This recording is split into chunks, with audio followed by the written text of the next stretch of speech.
Bonjour à tous, on est heureux de vous retrouver pour une nouvelle émission avec Chef Joum. Aujourd'hui je suis en compagnie de Charlotte, de Gaïané et de Thomas.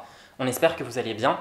Et comme à l'accoutumée, on va parler avec vous de différents sujets liés à l'actualité arménienne. Maintenant, on va commencer avec le premier sujet, qui est un sujet de société, un petit peu tabou, dont on parle pas beaucoup dans la société arménienne, ni en Arménie ni en diaspora. Et je laisse donc Charlotte nous en parler.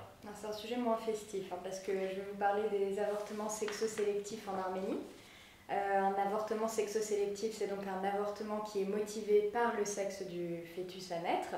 Je ne vais pas vous surprendre, les fœtus avortés sont donc majoritairement de sexe féminin. Le phénomène a beaucoup d'ampleur en Arménie, on le sait parce qu'en fait les démographes ont un moyen relativement simple de le calculer. On regarde dans une période donnée, dans un territoire donné, combien de petits garçons sont nés par rapport à combien de petites filles. Et donc naturellement, à travers le monde, ce rapport de masculinité à la naissance, c'est comme ça qu'il s'appelle, il est d'environ 105 garçons pour 100 filles. Il y a naturellement un tout petit peu plus de garçons qui naissent. En Arménie, ce ratio en 2017, il était à 111 garçons qui naissaient pour 100 filles, donc il est bien au-dessus du ratio naturel. Et donc ça place l'Arménie en 3e position dans le palmarès mondial, derrière la Chine, où on a 119 garçons qui naissent pour 100 filles, et l'Azerbaïdjan. Et donc en Arménie, on estime qu'il y a 40 000 filles qui ne sont pas nées dans les 25 dernières années. Ce qu'on trouve derrière cet avortement, du coup, c'est un phénomène qu'on appelle la préférence pour les fils. Donc comme son nom l'indique, ça c'est simplement une préférence des parents qui préfèrent avoir un petit garçon plutôt qu'une fille. Ça existe depuis très longtemps en Arménie, au point qu'on a, alors on va dire le meilleur et le pire exemple de ça, ça va être l'existence du prénom Babakan, qui est un prénom de fille, et qu'on va donner traditionnellement à la petite dernière qui va être née dans une fratrie où il y a déjà 1, 2 ou 3 filles. Donc on va l'appeler Babakan, qui signifie en arménien ça suffit ou assez, pour conjurer le sort en fait et prévenir la naissance d'autres filles à sa suite. Et il y a un excellent documentaire d'ailleurs d'Adriné Grégorian à ce sujet, qui s'appelle Babakan justement, et où on voit une femme d'une 50aine d'années qui s'appelle Babakan et qui raconte en fait à quel point c'est difficile pour elle de porter ce prénom. Donc avant les années 90, on avait déjà cette préférence pour les fils, mais à l'époque c'était pas vraiment un phénomène démographique, parce que la technique pour avoir un fils avant qu'il y ait les échographies prénatales, c'était simplement de continuer à avoir des enfants jusqu'à ce que statistiquement il y ait un garçon qui naisse dans la famille. Donc du coup c'est qu'au milieu des années 90 que cette préférence-là s'est traduite par des avortements sélectifs qui ont entraîné du coup au niveau du pays un déséquilibre dans le rapport des sexes à la naissance.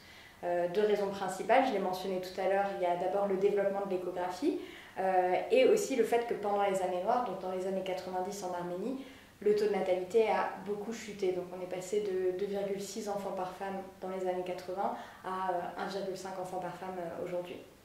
Donc avec cette combinaison, on est finalement arrivé en l'an 2000 à un ratio qui était complètement déséquilibré, où on avait 120 garçons qui sont nés cette année-là pour 100 filles. Donc ces chiffres peuvent surprendre, surtout quand on regarde en fait les autres pays dans lesquels on a ce type de phénomène.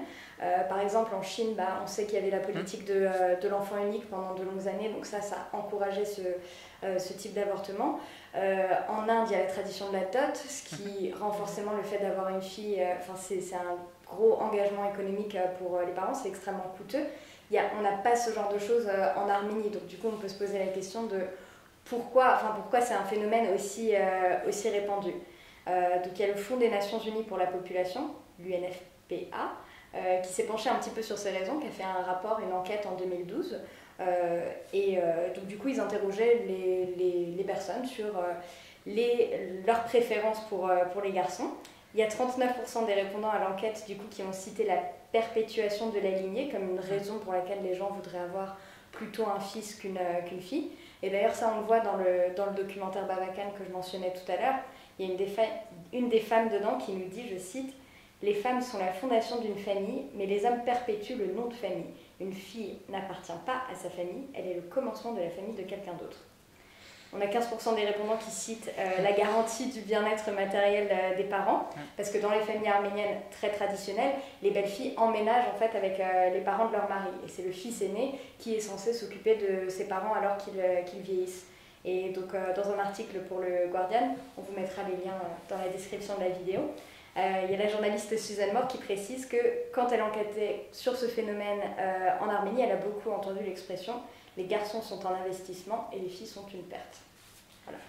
Et donc il y a 15% aussi des répondants qui citent la défense de la patrie comme une raison d'avoir un garçon plutôt qu'une fille. Donc ça c'est lié évidemment au conflit avec l'Azerbaïdjan. Voilà, donc pendant très longtemps en fait ce phénomène était connu mais il n'était pas... personne ne faisait rien sur la question. On pensait notamment que le fait qu'il y ait plus d'hommes qui émigrent par rapport aux femmes, ça finalement contrebalançait le fait que moins de filles soient nées. Mais en fait, au début des années 2010, le gouvernement a commencé à s'inquiéter de la question parce que ça devient un problème démographique majeur, alors même qu'il y a en plus une immigration massive derrière. Donc en 2016, il y a une loi qui a été passée, qui interdit spécifiquement les avortements en raison du sexe du fœtus. Donc il faut savoir qu'en Arménie, l'avortement est autorisé jusqu'à 12 semaines. C'est un héritage soviétique, c'était comme ça partout dans l'Union soviétique. 12 semaines, c'est trop tôt pour connaître le sexe du fœtus, c'est plutôt 14-15 semaines. En fait, je dis ça, mais oui, c'est 14 semaines. Mais il y a en fait la possibilité dans la loi d'avorter jusqu'à 12 semaines pour des raisons sociales ou médicales. Donc dans les faits, il y avait probablement beaucoup d'avortements tardifs après l'échographie qui permettent de déterminer le sexe du fœtus. Donc finalement, ce qui a changé dans la nouvelle loi, c'est qu'elle introduit spécifiquement l'interdiction pour les docteurs, l'obligation pour les docteurs de questionner les femmes sur le motif de l'avortement et l'interdiction du coup de pratiquer un avortement si la femme répond c'est une fille donc j'ai pas envie d'avoir une fille. Donc la responsabilité elle est mise non pas sur les parents mais vraiment sur les médecins et la loi a été très critiquée quand elle est sortie en 2016 par les chercheurs, les activistes qui disaient que donc, non seulement il y avait un risque énorme de corruption des médecins, alors que la santé c'est déjà un des secteurs qui est considéré comme les plus corrompus en Arménie. Et bien sûr, comme avec toutes les lois qui restreignent l'accès à l'avortement, il y a un risque qui est avéré d'avortement clandestin en fait. Voilà. Et les féministes en particulier s'inquiétaient d'une loi qui aurait en fait pour but caché de limiter les avortements en général. Et ça s'explique parce que en 2016, on avait un gouvernement qui était extrêmement conservateur. Il y avait aussi l'Église arménienne qui a eu son mot à dire sur la question. Donc voilà, donc plutôt que d'interdire en fait ce type d'avortement, les associations, les activistes qui travaillent sur ce sujet disent qu'il vaudrait mieux travailler en amont parce qu'en fait ces avortements c'est un symptôme de quelque chose qui existe et c'est vraiment la préférence pour le fils dont on parlait au début. Donc il y a eu quelques campagnes qui ont été faites ces 10 dernières années, notamment une assez récemment le 12 octobre dernier qui a été financée par l'Union européenne et l'ONU. Donc c'était une campagne qui s'appelait #Bavakane, donc ça suffit, c'est en référence une nouvelle fois à cette pratique d'appeler les filles Bavakan.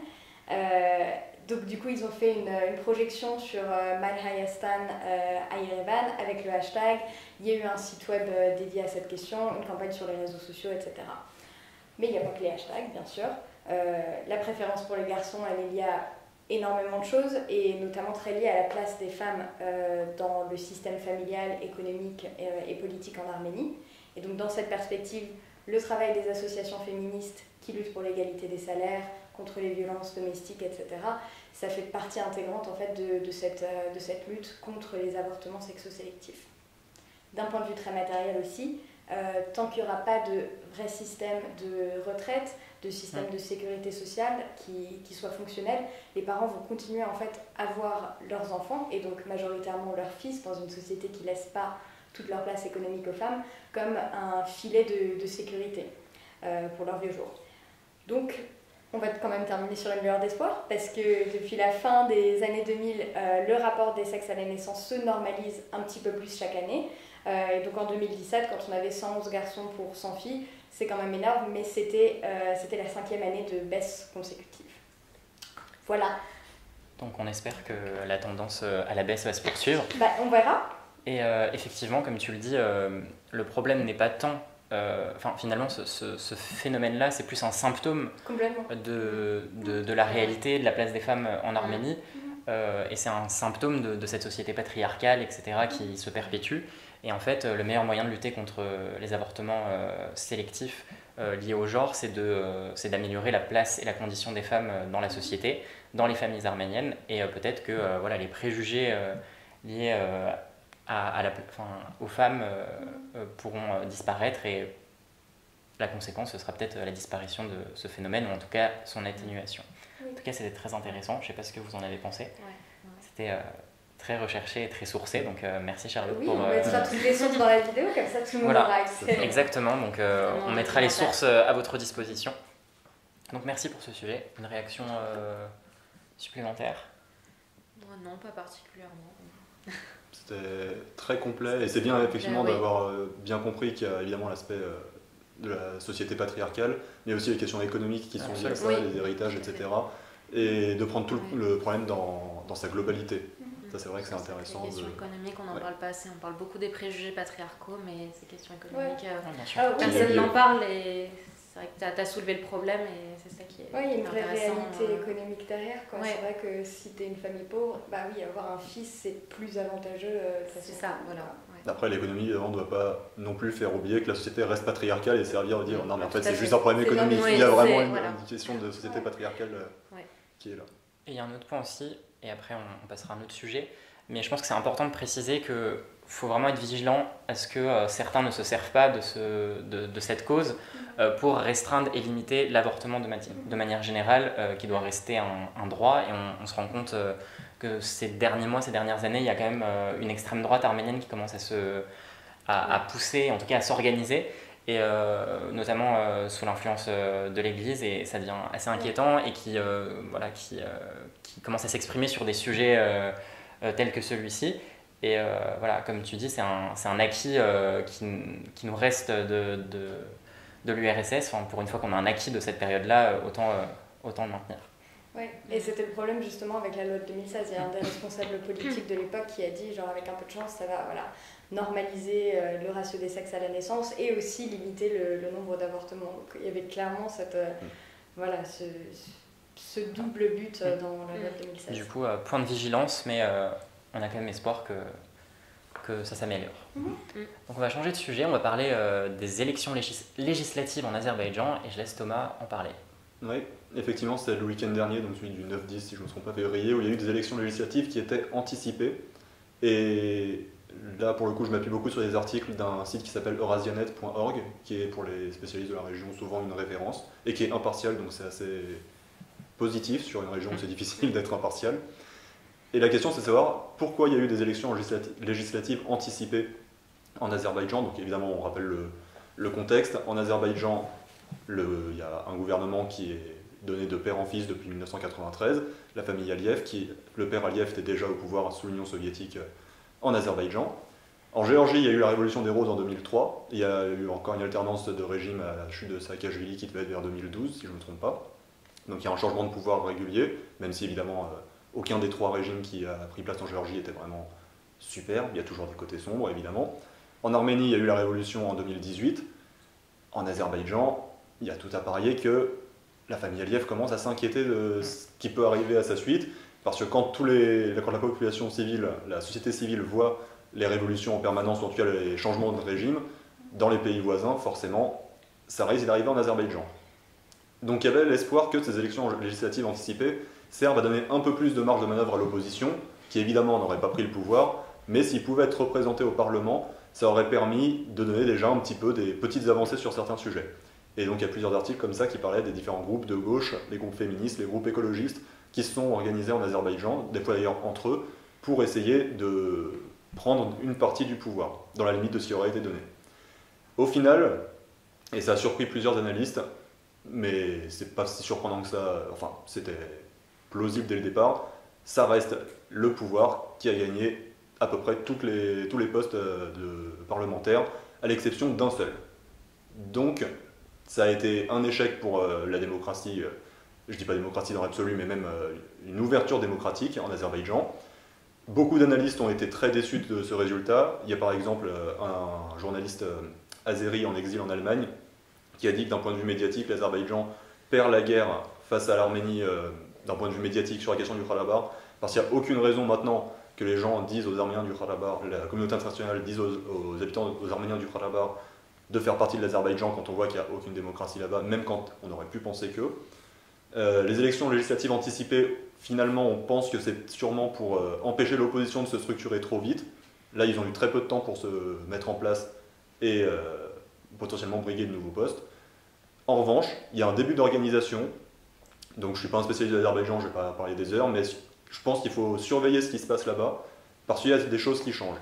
Il y a des choses qui changent sur le contexte régional, et sur le contexte national, on voit qu'il y a des gens qui étaient proches de Aliyev qui sont tombés. Il y a plus de gens qui sont proches de la première dame qui ont de plus en plus de pouvoir, qui s'appelle donc Merivan Aliyeva. Il y avait cette idée que peut-être le pouvoir passerait de Aliyev à Aliyeva, ce qui n'aurait pas été un grand changement, mais peut-être un début. Mais il y a des choses qui évoluent, et la société civile, il y a des choses qui évoluent aussi. Peut-être qu'à terme, dans les années à venir, il y a des choses qui changeront. Voilà. Merci Thomas pour ce point sur l'Azerbaïdjan. C'est toujours intéressant aussi de s'intéresser pas qu'à l'Arménie, mais aux pays qui nous entourent. Évidemment, c'est aussi la vocation de Charjoum de soutenir les mouvements sociaux et les changements qui vont dans la bonne direction dans les pays qui sont, enfin dans le monde entier de manière générale, et en particulier les pays qui sont aux alentours de l'Arménie. Et tu parlais de Madame Aliyeva, et donc j'en profite pour faire un petit aparté. Madame Aliyeva qui est connue pour être une bonne copine de Rachida Dati. Rachida Dati qui a été investie candidate Les Républicains pour les élections municipales à la mairie de Paris. Donc voilà, il y avait eu une émission de Cache Investigation, donc Élise Lucet, la journaliste, qui avait mis en lumière les liens un peu troubles entre Rachida Dati et la dictature azerbaïdjanaise. Donc voilà, c'est juste pour vous le rappeler. Au moment de voter, pensez-y. Voilà. Donc il faut aussi être vigilant sur ce point et de voir comment vont se dérouler ces élections, et on vous tiendra informé de tout ça. Et donc on passe à un autre sujet. On va passer à un point plus culturel et lié à la question du patrimoine arménien. C'est un point qui est important. Il y a plusieurs éléments d'actualité à ce sujet. Donc Gayane, la grande spécialiste du sujet, va nous en parler. Un petit point culturel qui n'est pas très joyeux non plus, malheureusement. Donc l'événement en question dont je vais vous parler a eu lieu en novembre, mais le point reste d'actualité. Il concerne la fermeture définitive du collège arménien Samuel Murat, que beaucoup d'entre nous connaissent sous le nom de Chêne, puisqu'il y a de cela 2 ans, enfin jusqu'à il y a 2 ans, la braderie de Chêne, donc une braderie qui consistait à rassembler des dons, de l'argent pour être envoyé en Arménie, avait lieu là-bas. Donc le collège arménien de Sèvres est aujourd'hui fermé, donc depuis 2 ans. Donc juste pour le situer pour ceux qui ne savent pas où c'est, donc le collège se situe au 26 rue de Troyon, donc à Sèvres, dans les Hauts-de-Seine, dans le 92, pas très loin de Paris.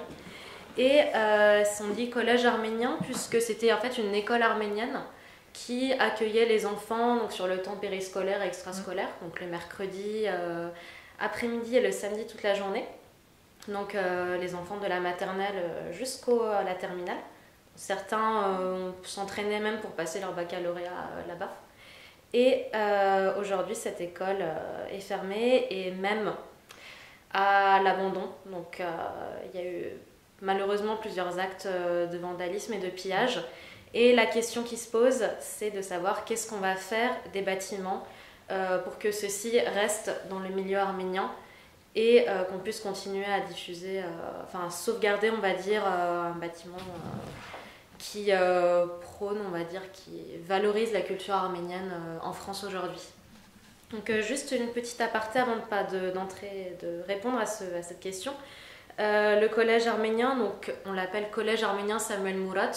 Donc juste Samuel Murat, le nom du collège porte son nom puisque c'était le bienfaiteur et le donateur qui a permis la construction du collège. En fait, Samuel Murat est un négociant arménien qui venait d'Inde, qui a vécu en Inde toute sa vie.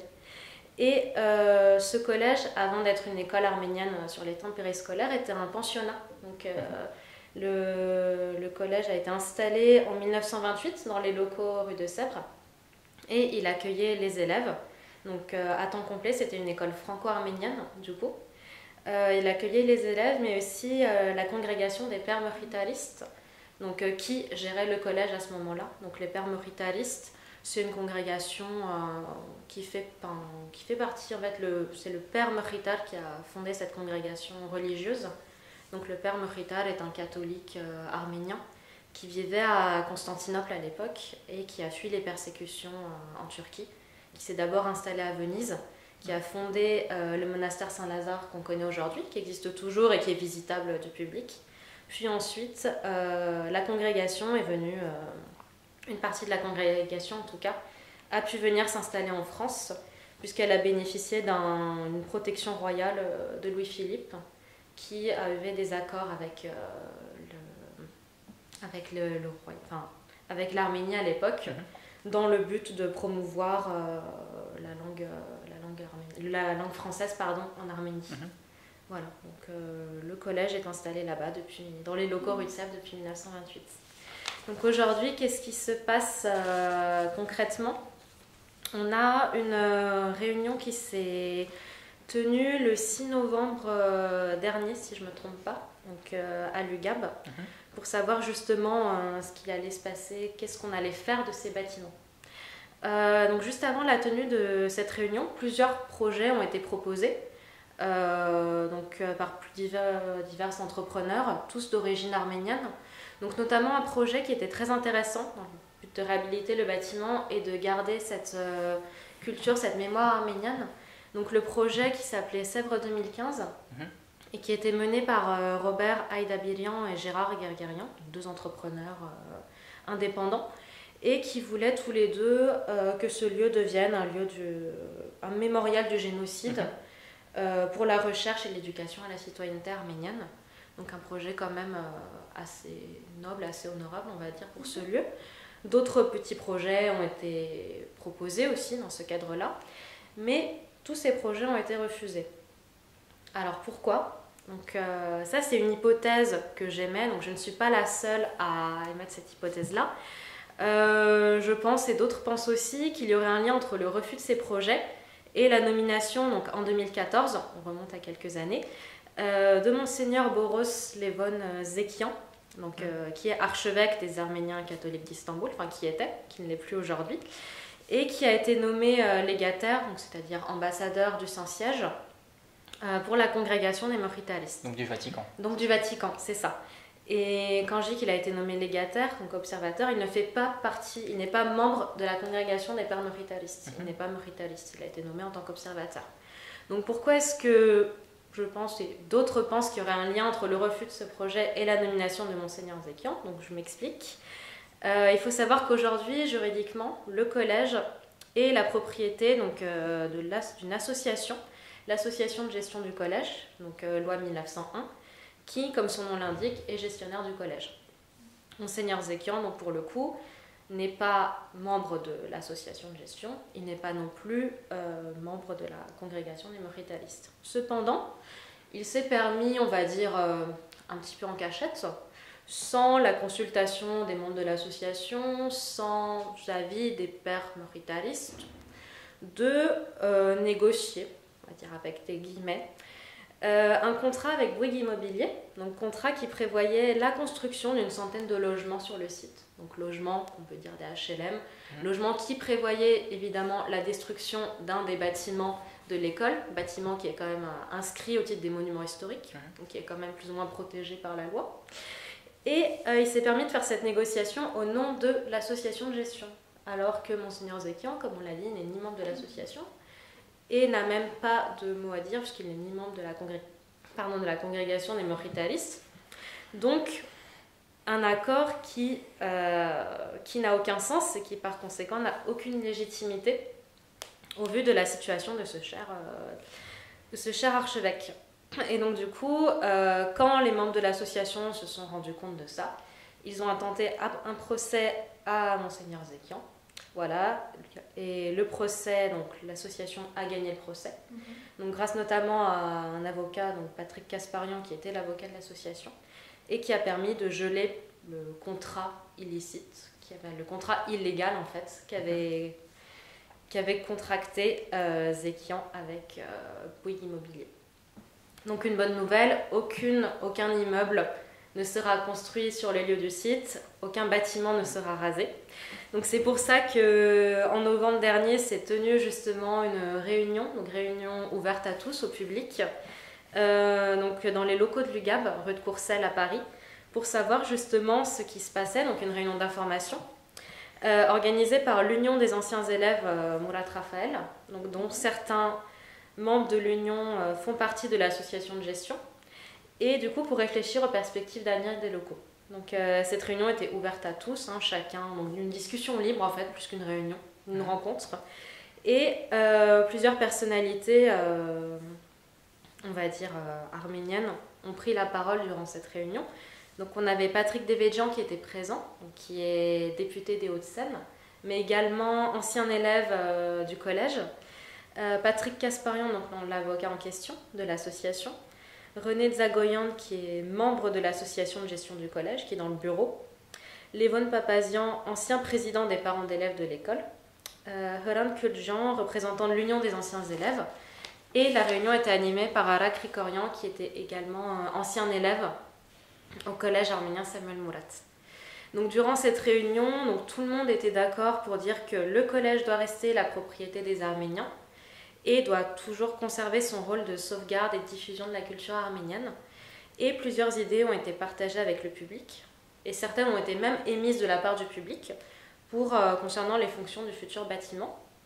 Donc une première idée qui voudrait une création d'un centre de la mémoire, un peu sur le modèle du mémorial de la Shoah, en fait, dans lequel on exposerait des objets, on pourrait montrer des archives, donc projeter des vidéos, des documents papier, sur l'identité et l'histoire des Arméniens. Donc une seconde idée qui rejoint celle-ci était un lieu de promotion de l'éducation arménienne, donc garder la fonction école du collège, avec en plus proposer une programmation culturelle arménienne, donc organiser des expositions, des braderies, encore une fois, donc des spectacles de danse, ce genre d'événements.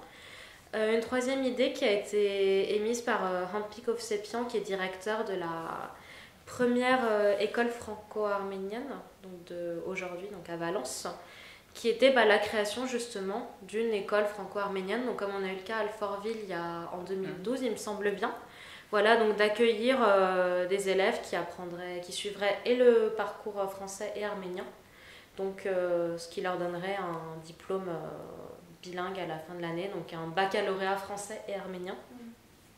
Et donc toutes ces idées justement vont dans le sens de préserver et de transmettre la culture et la langue arménienne. Donc aujourd'hui, affaire à suivre, on est en février, donc une prochaine réunion devrait avoir lieu très bientôt, on l'espère. Et un appel aux dons a été lancé aussi par l'Union des anciens élèves et l'association de gestion, puisque comme je l'ai dit au début du sujet, les bâtiments sont dans un état très dégradé. Il y a eu déjà plusieurs pillages, des actes de vandalisme. Et donc du coup, là on vous mettra le lien pour les dons. Donc on vous invite fortement à en faire si vous êtes intéressé pour sauver le collège. Et sachez que la première partie des dépenses servira notamment à assurer la protection du site, notamment par l'achat de caméras de sécurité et d'alarmes. Voilà. Donc le sujet du collège me permet de rebondir aussi sur la fermeture d'un autre lieu emblématique de la culture arménienne à Paris, donc qui est la librairie Samuel Lian, installée rue Monsieur le Prince, donc dans le 5e arrondissement, voilà, tout près du Luxembourg, et qui était la première librairie orientaliste de Paris. Donc la première librairie qui proposait en vente et à la consultation des ouvrages sur les pays d'Extrême-Orient et dont l'Arménie. Donc la librairie est fermée depuis plusieurs années déjà, suite au décès des propriétaires. Et il n'y a pas officiellement de repreneur et le risque est que cette librairie soit vendue. Et donc on ne sait toujours pas ce qui va advenir des ouvrages qui sont encore à l'intérieur, sachant qu'il y a de très beaux ouvrages qui actuellement sont en train de prendre la poussière. Ce que je trouve assez désolant et malheureux. Donc voilà, il faudrait, si jamais vous, dans vos connaissances, vous connaissez quelqu'un qui pourrait reprendre la librairie, racheter la librairie. Mais elle a combien la librairie? Ça justement. Vu sa localisation. Vu sa localisation, les murs doivent être assez chers, mais on ne sait jamais, peut-être que quelqu'un se présentera et on aura un acheteur, peut-être.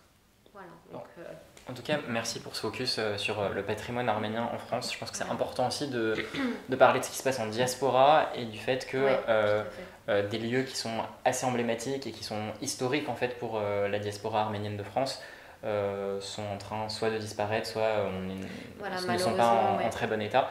Et c'est aussi important d'en parler, et notamment la question là, du collège. Il y a beaucoup de choses qui se disent, donc c'était important d'avoir qui vont se faire bientôt, on espère aussi. Donc, ouais. Après, oui, là on parlait de diaspora, mais également en Arménie au niveau patrimoine. Donc là, ça va être un petit point positif, on va dire. Actuellement vont avoir lieu des travaux pour rénover la place de la République à Yerevan, donc la grande place centrale. Et à l'occasion de ces travaux, donc le ministre de l'Éducation, de la Culture, de la Jeunesse et des Sports, Araik Harutyunyan, donc il a indiqué sa volonté de réhabiliter les vestiges archéologiques qui se trouvent donc sous la place de la République, donc, et au niveau de la rue Abovian et Amelian, donc des rues qui partent de la place de la République. Donc ces vestiges, ce sont essentiellement des vestiges bâtis. Donc quand on dit vestiges bâtis, donc c'est des vestiges, des constructions en fait, qui sont des immeubles, des constructions, donc des maisons, donc à vocation à habitants, qui ont pour vocation d'être habitées, et également des boutiques, donc qui datent du 19e, 20e siècle, donc qui ont quand même un intérêt historique. Et ces vestiges avaient déjà été repérés lors de la construction de la place de la République, donc par Alexandre Tamanian en 1924, mais n'ont pas été considérés avec intérêt, ni comme archéologiques, puisque peut-être considérés comme trop récents à l'époque. Et également, donc en 2003, on a eu des travaux sur la même place de la République, donc ça c'était sous le gouvernement de Robert Kocharian, donc pour rénover la place. Donc, là, cette fois-ci, des fouilles ont eu lieu, mais elles ont été très brèves. Les bâtiments n'ont pas été pris en compte cependant. Ils ont été recouverts par du béton et de la terre, donc sous prétexte qu'ils ne présentaient pas non plus d'intérêt historique. Donc par 2 fois, on a recouvert ces bâtiments.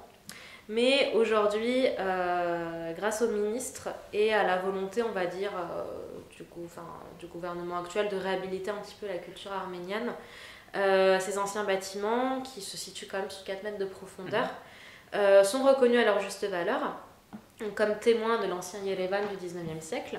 Et donc, ils vont pouvoir être étudiés par les experts de l'Institut d'archéologie de Yerevan. Voilà, donc affaire à suivre aussi. Et peut-être que, donc ça c'est une volonté de l'Institut d'archéologie, on ne sait pas si ça va être fait, il y a une volonté de faire en sorte qu'une partie de ces vestiges soit visible de la population et des touristes. Pourquoi pas en mettant des plaques de verre assez solides au sol, que les gens qui marchent sur la place puissent voir les vestiges en dessous et se rendre compte que Yerevan, c'est pas une ville moderne qui date de l'ère soviétique, c'est une ville qui a quand même une histoire et un riche passé archéologique. Oui, qu'on voit pas trop à Yerevan. C'est ça qu'on voit pas trop à Yerevan. Voilà, aujourd'hui, on voit les grands blocs soviétiques, ces bâtiments en tuf, alors que la ville a quand même un passé assez riche. En tout cas, c'est une chouette initiative. C'est bien, on finit chaque chronique par une nouvelle et une touche d'espoir. Exactement. C'est cool, merci Gaëlle. Je vous en prie. Et donc, on va terminer avec un sujet plus économique. Et Thomas va se questionner et va tenter de nous apporter une réponse à la question suivante. L'Arménie doit-elle être une Startup Nation ?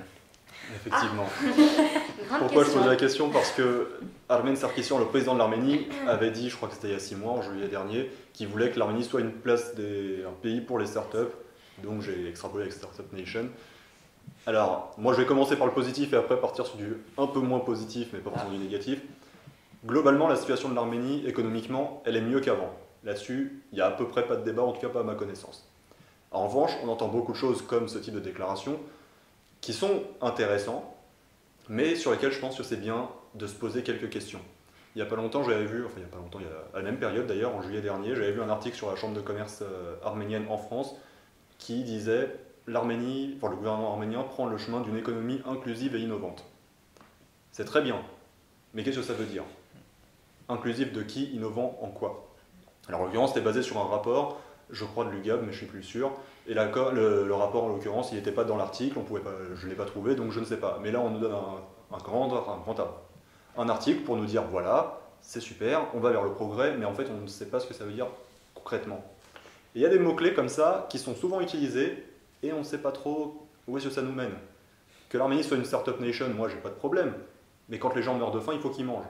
Et on peut avoir des super entreprises de nouvelles technologies, c'est très à la mode en Arménie, c'est bien, je vais pas dire il ne faut pas de ça, mais les gens qui meurent de faim, s'ils ne mangent pas, il peut y avoir des robots qui volent et des drones et ce que vous voulez, s'ils ne mangent pas, ils ne mangent pas. Donc le cœur du problème économique en Arménie, c'est pas seulement les startups et les nouvelles technologies. Les nouvelles technologies, c'est quelque chose effectivement qui est souvent mis avec des développeurs, des informaticiens, des ingénieurs, qui sont très bons en Arménie, on nous dit. Il paraît d'ailleurs que l'Arménie était considérée comme la Silicon Valley de l'URSS.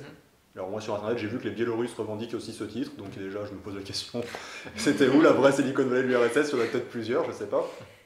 Toujours est-il qu'aujourd'hui, ce grand domaine de l'informatique, des nouvelles technologies, c'est très à la mode dans toute l'Europe de l'Est, pas seulement en Arménie. Estonie, etc. Exactement, Estonie.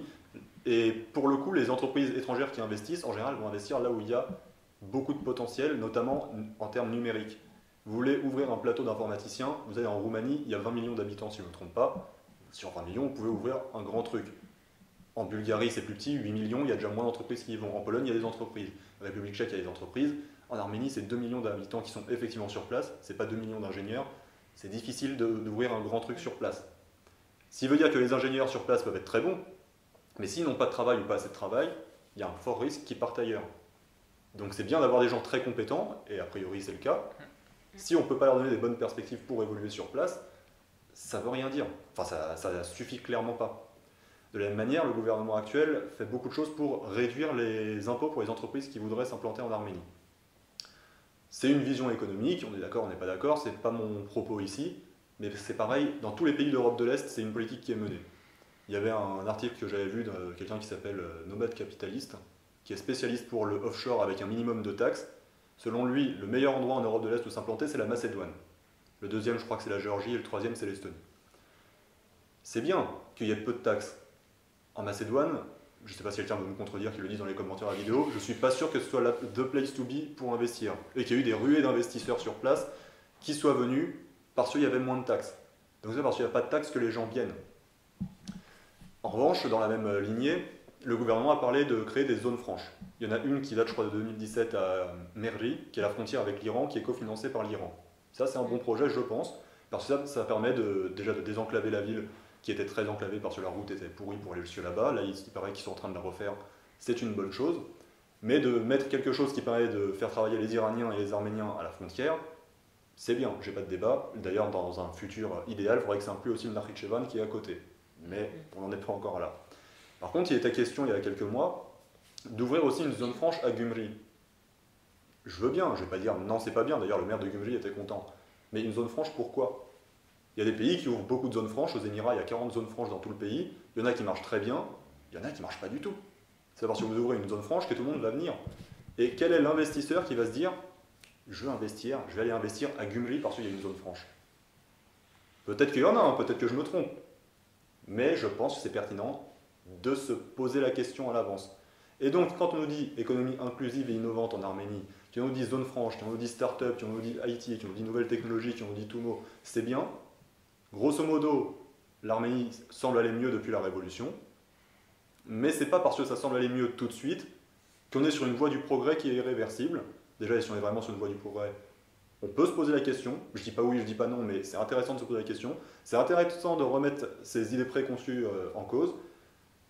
Et surtout, il faut bien comprendre que ce n'est pas forcément irréversible, qu'il y a aussi des choses qui sont plus des phénomènes de mode. Parler de start-up, c'est très à la mode. À mon avis, si Herman Sarkisian en parle, c'est parce que dans le contexte de révolution, c'est la mode. On est devenu jeune, on est devenu cool, on est devenu dynamique. Ouais, c'est pas pour autant qu'on doit adopter tous les codes des jeunes cool dynamiques et que le pays va s'en sortir comme ça. Donc, beaucoup de critiques, plus je dirais des nuances. Je dis pas que la situation est mauvaise, je veux pas finir sur une touche trop négative, surtout tout le monde a fini sur une touche positive pour l'instant, sauf moi. Mais même si la tendance est positive, restez vigilants. Restez vigilants sur ce genre de mots-clés qu'on nous donne. Qu'est-ce que ça veut dire derrière concrètement? C'est pas parce qu'on nous donne un mot stylé que la situation s'améliore nécessairement. Merci Thomas. de poser ces questions-là. Vous voulez réagir, une réaction à ce Bah, sujet? je sais pas, je me demande si, pour le coup, tu vois, genre quand tu parles de mairie, le fait qu'il y ait une zone franche qui se crée, mais qu'en plus ils refassent la route, ça me semble plutôt positif, parce qu'en Oui. fait, ce qu'il faut, c'est des investissements en infrastructure, plus après tout ce que tu veux en termes de politique fiscale, d'implantation alors, implantation d'entreprise, ça, le gouvernement ne peut pas avoir d'influence là-dessus, mais des institutions comme Tumo, typiquement, quand elles vont dans un endroit qui n'est pas Yerevan, elles permettent aussi voilà, de créer de l'activité sur place. Clairement. Sur celle de Merli, j'ai pas de débat sur le fait que ce soit intéressant. Celle de Gümri, d'ailleurs, ils ont déjà refait la route, je crois, de Yerevan à Gümri qui permet d'améliorer les infrastructures. Donc c'est peut-être très bien, je veux pas jeter la pierre gratuitement, juste effectivement se poser la question, c'est pas parce qu'on fait quelque chose qui a l'air bien que ça débouche sur quelque chose de bien automatiquement. Après, la rénovation des routes, ça je suis entièrement d'accord, c'était nécessaire et c'est très bien fait. Et certains de ces projets sont peut-être très bien. Et celui de Merli, j'en suis convaincu pour l'instant. Mais est-ce que tous les projets après sont bien? Se poser la question. Il y a peut-être aussi un facteur qui explique pourquoi l'Arménie s'est un peu ruée dans le numérique. C'est qu'en fait, géopolitiquement, on est aussi, la situation est telle qu'on la connaît, c'est-à-dire que le commerce de produits plus traditionnels est extrêmement compliqué parce qu'on a la Turquie d'un côté, la Géorgie au-dessus, l'Azerbaïdjan, on a l'Iran aussi, bon, avec qui ça va mieux, mais avec qui ça se passe bien, mais le problème c'est que l'Iran aussi est dans une situation géopolitique particulière. Donc on est assez limité en termes de possibilités et de exactement, et qu'en fait l'avantage du numérique c'est qu'en fait cette question des frontières elle se pose plus, et c'est pour ça qu'en fait beaucoup de pays de l'Est d'ailleurs ont été des pionniers dans le numérique. C'est aussi pour des raisons géopolitiques, en fait c'est parce que le numérique permet de nouveaux possibles, de nouveaux marchés, etc. Et que c'est pour ça que le gouvernement peut-être essaye de mettre l'accent dessus. Mais par contre, je suis d'accord avec toi sur le fait qu'on ne peut pas tout miser là-dessus, et qu'il y a aussi une industrie à recréer, et que tout le monde ne sera pas, ingénieur, tout le monde ne sera pas, dans le digital. Et effectivement, c'est une question intéressante à se poser parce que c'est quelque chose qui revient souvent. Effectivement, c'est intéressant et bien pour l'Arménie, mais je pense que on aimerait aussi entendre le gouvernement sur les perspectives sociales et économiques de l'ensemble de la population. Donc merci Thomas, merci à vous trois pour cette émission. Tout était intéressant. On a bien travaillé, je crois, et n'hésitez pas à commenter, à émettre des idées, à nous faire des propositions. On les lira avec grand plaisir. Et donc, on vous dit à bientôt. Portez-vous bien. Salut!